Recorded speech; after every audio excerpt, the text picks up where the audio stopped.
મોરબી મહાપાલિકાની ચૂંટણીના સત્તાવાર નામો જાહેર થાય તે પહેલા જ વોર્ડ નંબર 3 માં ભાજપના કાર્યકરોમાં રોષ જોવા મળ્યો। ઓબીસી અનામત બેઠક પર કોઈ બહારના આયાતી ઉમેદવારને ટિકિટ ન આપવા સ્થાનિક કાર્યકરોએ માંગ કરી છે। આ મામલે શહેર, જિલ્લા અને પ્રદેશ ભાજપમાં લેખિત રજૂઆત કરવામાં આવી છે। નોંધનીય છે કે આ બેઠક માટે સ્થાનિક 5 કાર્યકરોએ ટિકિટ માંગી છે, ત્યારે પક્ષના નિર્ણય પર સૌની નજર ઠકેલી છે।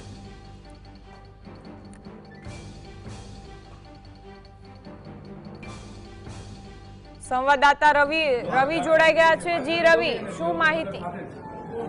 શ્રદ્ધા, જે રીતે વાત કરવામાં આવે તો મહાનગરપાલિકાની જે ચૂંટણી આવે છે તે પહેલા જે રીતે ભાજપની ટિકિટની ફાળવણી છે તે હજુ બાકી છે, તે પહેલા જ વિરોધનો સૂર છે તે જોવા મળી રહ્યો છે। જે રીતે વોર્ડ નંબર 3 ની વાત કરવામાં આવે તો વોર્ડ નંબર 3 માં ઓબીસી બેઠક ઉપર આયાતી ઉમેદવાર ન આપવામાં આવે તેવી માંગ છે તે હાલ તો સ્થાનિક લોકો દ્વારા કરવામાં આવી છે। જે રીતે ભાજપ દ્વારા હજી મહાનગરપાલિકા બેઠકો માટે સત્તાવાર ઉમેદવારોની જાહેરાત છે તે નથી કરી, તે પહેલા જ જે વિરોધનો સૂર છે તે જોવા મળી રહ્યો છે। હાલ મોરબી જિલ્લા ભાજપ, શહેર ભાજપ અને પ્રદેશ ભાજપ જે રીતે રજૂઆત છે તે રજૂઆત સ્થાનિક લોકો દ્વારા અત્યારે કરવામાં આવી છે। વોર્ડ નંબર 3 ની અંદર જે ઓબીસી અનામતની બેઠક છે તેના ઉપર જે 5 જે કાર્યકર્તાઓએ જે ટિકિટ માંગી છે તેને જ ટિકિટ આપવામાં આવે, બહારથી જે આયાતી કરેલા ઉમેદવાર છે તેમને ટિકિટ ન આપવા માટેનો સૂર છે તે અત્યારે મોરબી કમલમ ખાતે જોવા મળી રહ્યો છે। જે રીતે સતત જે સ્થાનિક સ્વરાજની ચૂંટણીને લઈ અને વિરોધ છે તે વિરોધ જોવા મળી રહ્યો છે।